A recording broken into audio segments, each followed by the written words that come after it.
It happened in broad daylight. Captain Elijah Brooks had just stepped out of a small-town diner, still wearing his crisp Army uniform, when the squad car screeched to a halt beside him. "Hands where I can see them," barked Officer Reynolds, his voice sharp, cutting through the lazy hum of the afternoon. His partner, Officer Gates, already had one hand on his taser, his gaze simmering with suspicion. Elijah didn't resist. His hands, rough and calloused from years of service, rose. Slowly, steadily. He stood still, not because he feared them, but because he had learned long ago the power of silence. The street fell silent too. A mother froze, clutching her child's hand a little tighter. An old man on the diner's porch paused mid-sip of his coffee. No one spoke. No one intervened. Bystanders just watched, some with curiosity, others with indifference. "You think that uniform makes you untouchable?" Reynolds sneered, shoving Elijah against the patrol car, roughly patting him down. "We know your type. Stolen valor. Maybe? Or something worse." Elijah's jaw tightened, but he said nothing.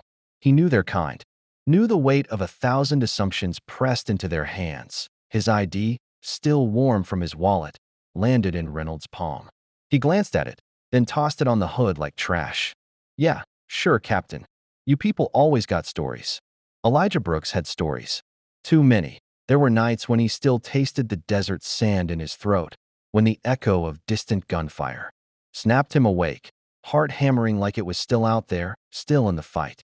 His left knee ached where shrapnel had kissed bone, and his right shoulder bore the scar from pulling a comrade out of a burning Humvee.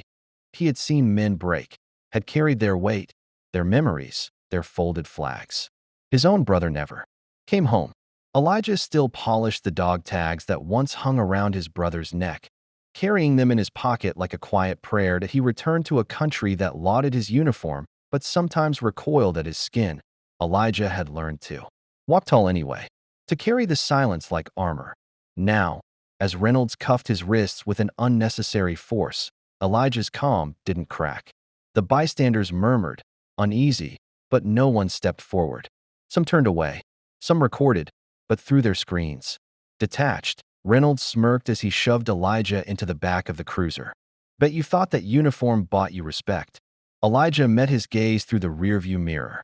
Unblinking, unbroken, his silence louder than any protest. What they didn't know, what Reynolds couldn't see, was the small phone call Elijah had made while waiting for his coffee.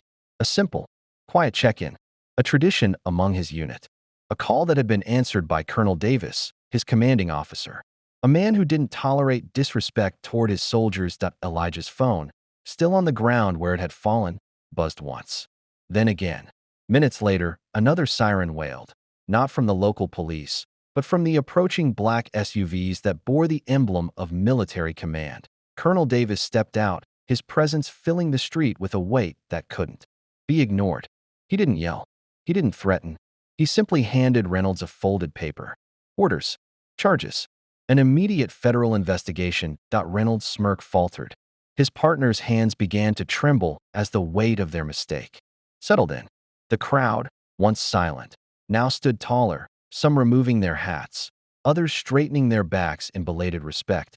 The cuffs came off Elijah's wrists as quickly as they had been slapped on.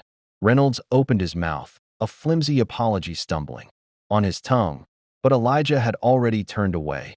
"You thought my silence was weakness," Elijah said, his voice low, steady.